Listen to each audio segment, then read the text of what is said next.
Hi, I'm Tyrone. Like your shoelaces, you tie your own? Today, I'm teaching you how to make lemonade. Fermented lemonade. This will end up about 6%, give or take, depending on, well, a few things. But the first step is to clean the kitchen. It doesn't matter whose crap it is everywhere, you'll need the space. Well, you might not need it. It doesn't matter. It's better to work in a clean kitchen. So clean the kitchen. That's the first. Also, the other first step, equal first step, is to get your ingredients. You'll need a bunch of lemons, bunch of limes, stack of brown sugar, lactose, honey, and water.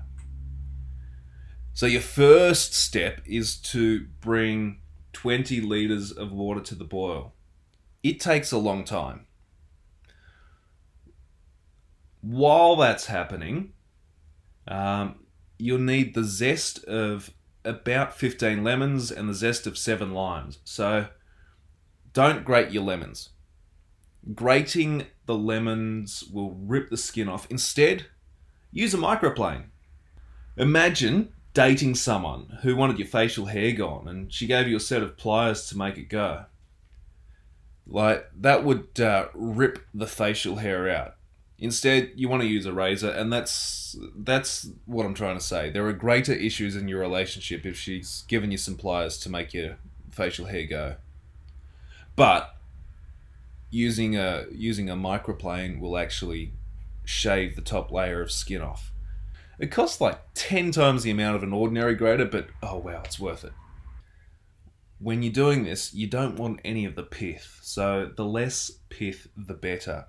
If you've got a lot of pith, then you'll have a horribly bitter rather than a pleasantly bitter final product. That's my pro tips. Grate a root of ginger. Throw that in. It goes well with lemons. Then juice 30 lemons and 10 limes. This takes some time. It takes a lot of time. Both to boil and to actually do this work.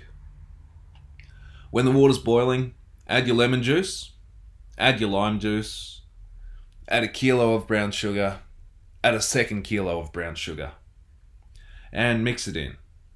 As soon as all of that starts boiling, start your timer. Bench space is important, so marvel at your work and then get rid of all of that lemon and lime crap. Straight in the bin. Get it going. Also, brew some tea. This will add some depth to the flavour, to the final product. Not a huge amount, just enough to hint that it's there. Use this to dissolve your lactose, but also use this to drink. It's nighttime, you don't need the caffeine. Just have a little bit of green tea. Measure out about a kilo of honey. Make sure you keep everything clean and get rid of everything that's even a little bit sticky. When 15 minutes boiling has come and gone, chuck in your lactose. That's already been dissolved in your green tea, so straight in. Set your alarm for 10 minutes. In the meantime, boil the jug and combine the zest and the honey. Mix it in. This will heat the honey without cooking it. Also, you will be boiling the honey in there for 5 minutes, but this will heat the honey and make it malleable rather than burn it. When the alarm goes off, chuck your zest, chuck your honey in, and wait 5 minutes. While that's boiling its final 5, sanitize your fermenter. Because everything prior to this has been boiled, cleanliness is important, but now sanitization is vital. This isn't going to be burnt. This isn't going to be heated. This isn't going to be heat treated. So you need to... Oh yeah, you've got a cup of tea. Probably have a sip of that cup of tea that you've just remembered you've got. Once sanitized and boiled for the remaining 5 minutes, wait a little bit of time for it to cool down, and then filter that through a mesh thingy bad boy into the fermenter. Wow, the kitchen was just clean and housemate cooked himself dinner and left empty cans on the bench. Okay, get rid of your housemate's mess. Well, this is one way to use your meadleys. This is from a different batch to my last video, but to find out how to make meadleys, check out my last video. You only need the lees for this, so you're free to dispose of the mead how you will. Leave it to ferment until dry. Also, before you do that, add some fresh yeast.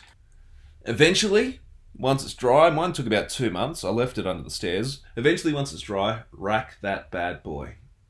Really, you should add bentonite from the outset as soon as it's cooled down.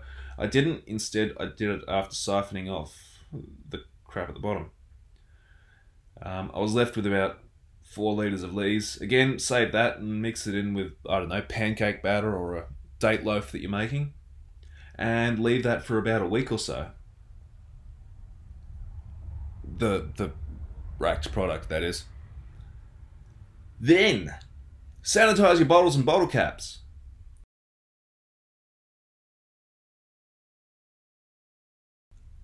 And siphon that into a bottle. You can see by how easily you can see the siphon how much clearer it has gotten even through this 1 week.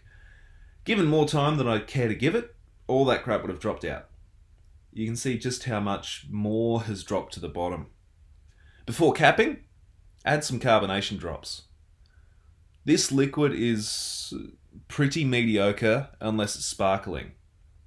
If it's sparkling, it's quite alright. These will then take like a fortnight to start sparkling. Given more time, the flavours will meld together, so have a taste after a fortnight, but wait like 3 months. Pack the bottles away, leave it to sparkle, but don't forget to label them. Then after at least a fortnight, throw them in the fridge and have a taste. You can see here, I've called mine Limau Ned. When you're tasting, add some ice. Probably bring some friends around, give them a taste as well. You know, you do you, whatever. And that's how you make lemonade. I haven't said to like and subscribe through this video, so this isn't a friendly reminder to. I'd just appreciate it if you did like and subscribe. Perhaps even check out some of the other videos, yo? Instead, this friendly reminder is that you probably have an unfinished hot beverage somewhere. So don't forget about that. Also, you may have forgotten about your washing that's still in the machine.